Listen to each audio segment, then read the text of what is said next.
हूँ मानसी सुदर्शन। आप देख रहे हैं सिटी न्यूज। मैं आप सभी दर्शकों का करती हूँ स्वागत। अब बढ़ते हैं खबरों की तरफ। अयोध्या शहर के नाका स्थित चिरंजीव हॉस्पिटल एवं नर्सिंग इंस्टीट्यूट की छात्राओं द्वारा मतदाता जागरूकता रैली निकाली गई, जिसे अयोध्या जिले के मुख्य चिकित्सा अधिकारी डॉक्टर अजय राजा ने हरी झंडी दिखाकर रवाना किया। यह रैली चिरंजीवी हॉस्पिटल से निकलकर नाका मकबरा तिराहे फतेहगंज चौराहे से वापस जनौरा बाईपास होते हुए चिरंजीव हॉस्पिटल पर पहुंचकर समाप्त हुई। इस रैली का मुख्य उद्देश्य आने वाली 27 फरवरी 2022 को अपने अयोध्या जनपद में होने वाले विधानसभा चुनाव में अधिक से अधिक मतदान करने के लिए मतदाताओं को जागरूक करना था। विधानसभा चुनाव में अधिक से अधिक वोट डालने के लिए भारत निर्वाचन आयोग द्वारा पूरे देश में विभिन्न माध्यमों से मतदाता जागरूकता अभियान चलाया जा रहा है। ये रैली चिरंजीवी नर्सिंग इंस्टीट्यूट की छात्राओं एवं हॉस्पिटल के सभी डॉक्टरों, नर्सों व समस्त स्टाफ द्वारा निकाली गई। इस मतदाता जागरूकता रैली के आयोजन में चिरंजीवी हॉस्पिटल एवं नर्सिंग इंस्टीट्यूट के चेयरमैन डॉक्टर उमेश चौधरी,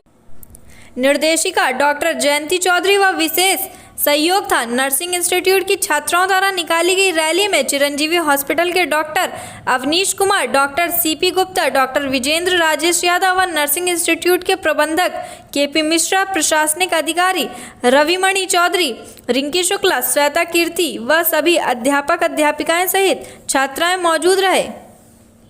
ये आम जनता को प्रेरित करने के लिए चिरंजीवी अस्पताल में यहाँ के पैरामेडिकल स्टाफ की रैली निकाली गई है, जिससे कि आम जनमानस को 27 तारीख को जो मतदान होना है उसमें अपना योगदान सबको प्रेरित करने के लिए रैली निकाली गई है। तो जनता से यही करेंगे कि उस दिन छुट्टी के रूप में ना देखें, सब लोग बाहर निकलकर अपना मत का प्रयोग करें। अपने जो भी इश्यूज़ हैं,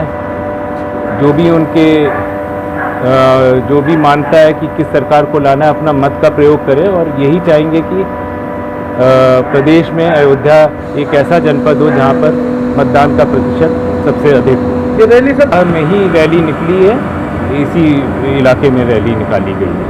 इंस्टीट्यूट के करीब 200 बच्चे रैली में शामिल हुए और इसका एक मेन पर्पज़ ये है कि पब्लिक को जागरूक करना कि 27 तारीख को होने वाले चुनाव में मतदान अवश्य करें। और ये रैली चिरंजीवी हॉस्पिटल से निकलकर मकबरा होते हुए, रामनगर होते हुए दोबारा चिरंजीवी हॉस्पिटल पर ही खत्म होगी। आदरणीय सीएमओ साहब ने दिखाई, इसकी झंडी दिखा करके रवाना किया। मकसद ये है लोगों को जागरूक करना कि ज़्यादा से ज़्यादा लोग 27 तारीख को होने वाले चुनाव में प्रतिभाग करें। सर, क्या अपील करेंगे? यही अपील करेंगे कि 27 तारीख को होने वाले चुनाव में ज़्यादा से ज़्यादा संख्या में मतदान करें और अपने मनपसंद, बिना किसी लालच के और बिना किसी डर के स्वतंत्र होकर के पूर्ण रूप से मतदान करें। कोविड से बचाव के लिए मास्क का उपयोग करें,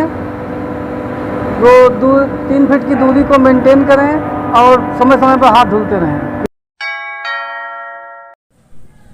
गोसाईगंज विधानसभा में फिर एक बार दो बाहुबलियों के बीच वर्चस्व को लेकर भिड़ंत हो गई है। भिड़ंत के बीच फायरिंग की बात सामने आई है। घटना देर रात्रि करीब 9 बजे थाना महाराजगंज के नेब कबीरपुर चौराहे की है, जहां सपा प्रत्याशी अभय सिंह और भाजपा प्रत्याशी आरती तिवारी के समर्थक विकास सिंह जनसंपर्क कर रहे थे।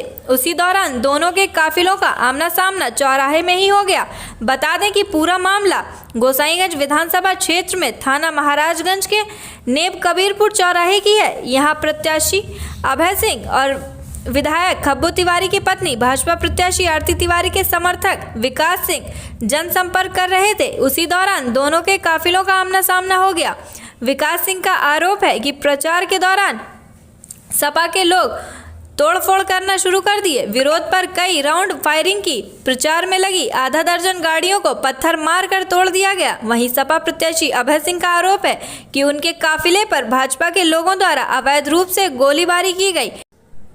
इसमें वे बाल बच गए। इस दौरान माया ब्लॉक के ब्लॉक प्रमुख कप्तान सिंह से महाराजगंज थाने के बाहर अभय सिंह के समर्थकों ने गाली गलौज व धक्का मुक्की की। कप्तान सिंह भागकर किसी तरह महाराजगंज थाना पहुंचे। ब्लॉक प्रमुख के कप्तान सिंह का आरोप है कि सपा प्रत्याशी अभय सिंह व उनके समर्थकों ने भाजपा नेता विकास सिंह व उनकी टीम पर हमला किया। इस पूरे मामले में एसएसपी शैलेश पांडे ने बताया कि महाराजगंज थाना इलाके में दो दलों के समर्थकों के बीच भिड़ंत के मामले में दोनों पक्षों से तहरीर मिली है। केस दर्ज कर लिया गया है। जो भी दोषी पाया जाएगा उसके खिलाफ सख्त कार्रवाई की जाएगी। दोनों पक्षों के दो वाहन क्षतिग्रस्त हुए हैं। यही पता लगाया जाएगा कि पत्थरबाजी या फायरिंग से वाहन टूटे हैं या पेशबंदी में तोड़े गए हैं। दोनों पक्षों के कुछ लोगों को मामूली चोट आई है। क्षेत्र में शांति बनी हुई है। कौन सी सूचना मिली कि विकास सिंह के ऊपर समाजवादी पार्टी के कुछ लोगों ने, अभय सिंह के लोगों ने, अभय सिंह द्वारा गोली चलाई गई, तो मैं थाने आ रहा था जानकारी करने के लिए। तो वहाँ पे थाने के गेट के पहले ही मुझे 40, 50, 60 लोगों के हुजूम ने मुझको घेरा, मेरी गाड़ी को क्षतिग्रस्त करने की कोशिश की, मेरे गाड़ी पे लगा हुआ झंडा तोड़ दिया और मुझे भी गाली गलौज के साथ मुझसे बात करने लगे। मैं किसी तरह अपना जान बचा करके थाने में पहुँचा। थाना महाराजगंज क्षेत्र में कबीरपुर चौराहे के पास दो पार्टी के, एक पार्टी के प्रत्याशी और उनके समर्थक और दूसरी पार्टी के समर्थक की गाड़ियां आगे आमने सामने हुई थी। इसमें दोनों पक्षों का आरोप है एक दूसरे के प्रति कि पत्थरबाजी और फायरिंग की। दोनों पक्षों से किसी को किसी तरह की फायर आर्म इंजरी नहीं है। दोनों पक्षों द्वारा बताया गया है कि मामूली चोट एक दो लोगों को दोनों पक्षों से है। किसी को वैसी जाहिरा चोट नहीं है। मीडिया में तमाम जगह बहुत सारी चीज़ें भ्रामक इसमें फैलाई जा रही हैं।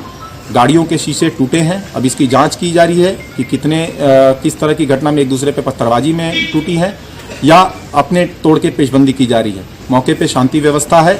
दोनों पक्षों द्वारा तहरीर दी जा रही है। प्राप्त तहरीर पे अभियोग पंजीकृत करके इसमें जो भी दोषी पाए जाएंगे उनके विरुद्ध कठोर कार्रवाई सुनिश्चित कराई जाएगी। अयोध्या जिले के गोसाईगंज विधानसभा सीट से समाजवादी के प्रत्याशी अभय सिंह को उनके 4 समर्थकों के साथ हिरासत में ले लिया गया। शुक्रवार की देर रात अभय सिंह के समर्थकों पर महाराजगंज थाने में पथराव करने का आरोप है। वहीं इस घटना का एक वीडियो भी सामने आया जिसमें हाथों में लाठी डंडे लिए और सर पर लाल टोपी लगाए कुछ युवा थाने पर पथराव कर रहे हैं। इस वीडियो के सामने आने के बाद पुलिस ने अभय सिंह को उनके आवास से गिरफ्तार कर लिया और उन्हें जेल भेजा जा रहा है। इस दौरान समाजवादी पार्टी के प्रत्याशी अभय सिंह ने अपने सोशल मीडिया अकाउंट पर एक वीडियो शेयर कर खुद की गिरफ्तारी की बात बताई है।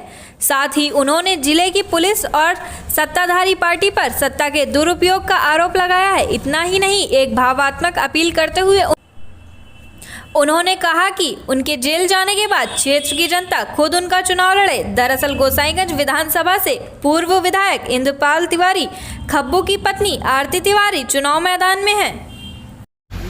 फैजाबाद अयोध्या की पुलिस फर्जी मुकदमा लगा करके बंद कर रही है, जिसने हमला किया। जानबूझ कर साजिश फंसाया जा रहा है। अब मैं जा रहा हूं जेल।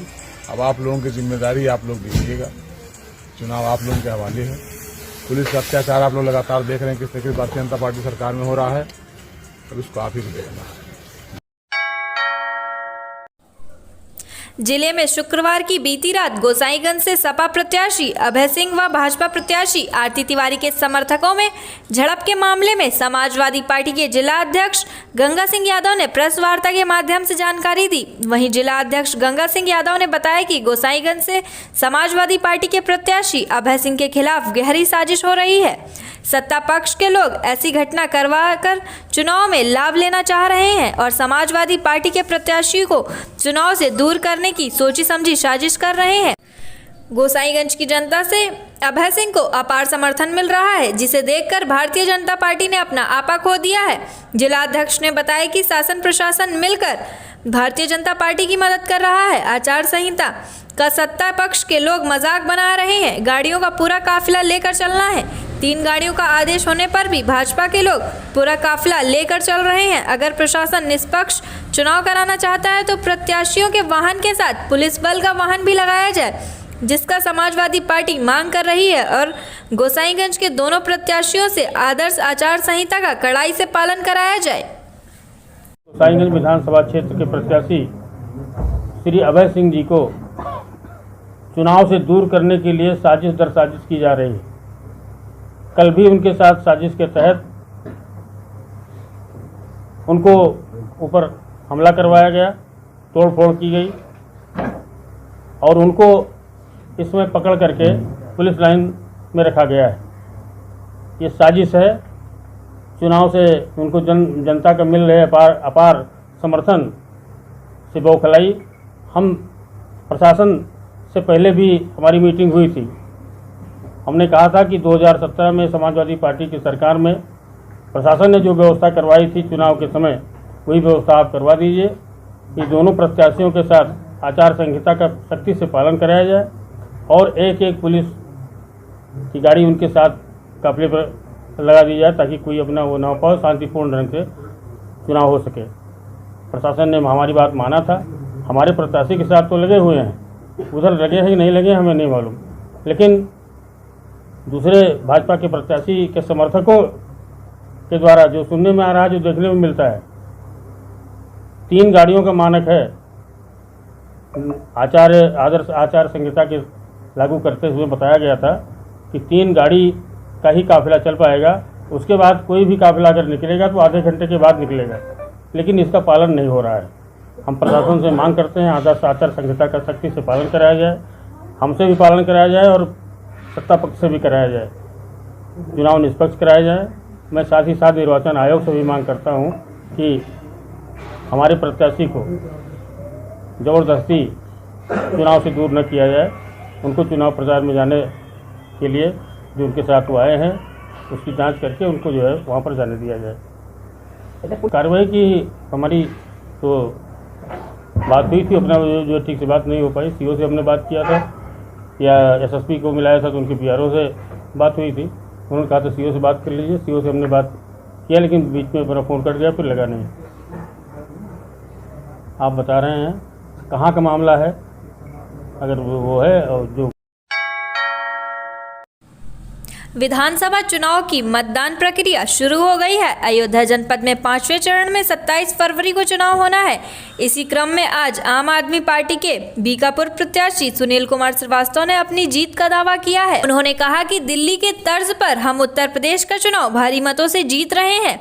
दरअसल आज आम आदमी पार्टी के बीकापुर प्रत्याशी सुनील कुमार श्रीवास्तव ने अपने विधानसभा क्षेत्र में जनसंपर्क करते हुए अपने पक्ष में जनता से समर्थन की अपील की है। उन्होंने मीडिया से बात करते हुए कहा कि क्षेत्र की जनता की मूलभूत समस्याओं का निदान ही उनकी प्राथमिकता में शामिल है। उन्होंने कहा कि क्षेत्र की जनता अगर उन्हें मौका देती है तो वे क्षेत्र के चौमुखी विकास के लिए हर संभव प्रयास करेंगे और कहा कि बीकापुर विधानसभा को दिल्ली के तर्ज पर सुविधा दिलाने का हर संभव प्रयास करेंगे। आदमी पार्टी उत्तर प्रदेश में जो हमारे देश में जो संकट पैदा हो गया, हिंदू मुस्लिम जात धर्म और विकास का मुद्दा छूटकर दूसरे तरफ देश को डाइवर्ट कर किया जा रहा है, महंगाई, भ्रष्टाचार, बेरोजगारी, इस तरीके से हम जो दिल्ली में जिस तरह पे काम कर रहे हैं, हम विकास के रोल मॉडल पर बिजली, अच्छी शिक्षा, अच्छा अस्पताल, अच्छी सड़कें, इस पे हम चुनाव लड़ना चाहते हैं, ना कि ध्रुवीकरण हिंदू मुस्लिम जात पात पे हम चुनाव नहीं लड़ा। और इसका बहुत अच्छा रिस्पांस उत्तर प्रदेश में मिल रहा है। उत्तर प्रदेश में आम आदमी पार्टी सरकार बनाने जा रही है। उत्तर प्रदेश की सबसे पिछड़ी विधानसभा बीकापुर विधानसभा है। यहाँ तो ना तो रोड है ना नाली है। आप खुद ही चल के आए होंगे, अभी देख रहे होंगे कि पूरी की पूरी रोड उखड़ गई है। कल मैं उमरपुर गया था, बीकापुर से जो रास्ता आपके रेवतीगंज चौराहे को जाती है बलेथो कनक होते हुए रेलवे स्टेशन की पूरी रोड दोनों तरफ से फटी हुई है और एक गाड़ी भी उससे नहीं निकल सकती है। उससे आए दिन एक्सीडेंट होता है, किसी बच्चे का हाथ टूट जाता है, किसी हमारी छात्राएं जो जाती हैं उनका हाथ पैर टूट जाता है, चोट खा जाती हैं। कई बार तो उस पर एक्सीडेंट हो गया था तो लोग मर भी गए हैं। इस तरह से जो जानवरों फसल को नष्ट कर रहे हैं, उनको मार भी रहे हैं जानवर, इसका यहाँ पे बहुत भारी आक्रोश है। और महंगाई जो इस चरम सीमा पर है, महंगाई से लोग परेशान है। जो गैस सिलेंडर पहले 250-300 का मिलता था, वो इस समय 1000 रुपए का है। डीजल पेट्रोल 200 के पार हो गया है, 100 रुपए के पार हो गया है। कड़ुआ तेल 200 के पार है। ये महंगाई चरम सीमा पर है। जनता एकदम त्रस्त है, त्राही त्राही कर रही है। उत्तर प्रदेश से भारतीय जनता पार्टी की विदाई होना तय है और उत्तर प्रदेश बीकापुर से मैं विधानसभा का चुनाव भारी बहुमत से जीतने जा रहा हूँ, आम आदमी पार्टी। जनता के बीच मुझे तो कल आपके यहाँ उमरपुर बाजार मैंने किया रात में, वहाँ पे छोटे छोटे बच्चे मुझे वकील चाचा के नाम से बुलाने लगे, इतना प्रेम करने लगे। और आम आदमी पार्टी जिंदाबाद, अरविंद केजरीवाल जिंदाबाद। और दिल्ली के रोल मॉडल पे वो बीकापुर विधानसभा को और उत्तर प्रदेश को हम बनाना चाहते हैं। और आने वाले दिनों में जो 27 तारीख को चुनाव होगा, मेरी लड़ाई किसी से नहीं है, हम 80 में अकेले हैं, 20 में सारे प्रत्याशी। जनता से अपील करेंगे विकास के मुद्दे पर हमको वोट दें। जिस तरह मैंने दिल्ली में अच्छी सड़कें दी हैं, अच्छा स्कूल दिया है, अच्छी शिक्षा दी है, बिजली फ्री किया है, महिलाओं को 1000 रुपया हम वहाँ दे रहे हैं, बस का किराया मुफ्त किए हैं। इसी तर्ज पे हम उत्तर प्रदेश में भी अपनी महिलाओं, माताओं, बहनों को हम 1000 रुपया प्रतिमाह देंगे। मेरे घोषणा पत्र में हिंदू परंपरा में फागुन माह रंगों का त्यौहार है और प्रारंभ हुए इस फागुन माह में अयोध्या के लिए विशेष पर्व के रूप में मनाया जाता है।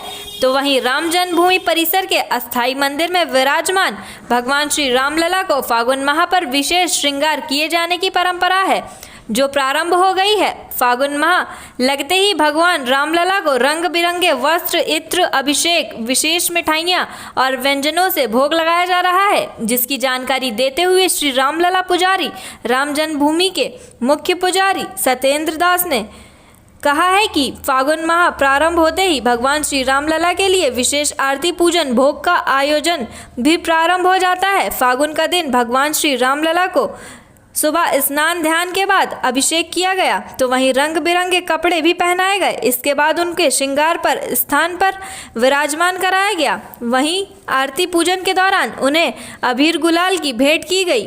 तो वहीं दोपहर में भगवान को विशेष व्यंजन और मिठाइयों का भोग लगाया गया और इसी तरह भगवान का श्रृंगार होली तक इसी प्रकार से किया जाएगा।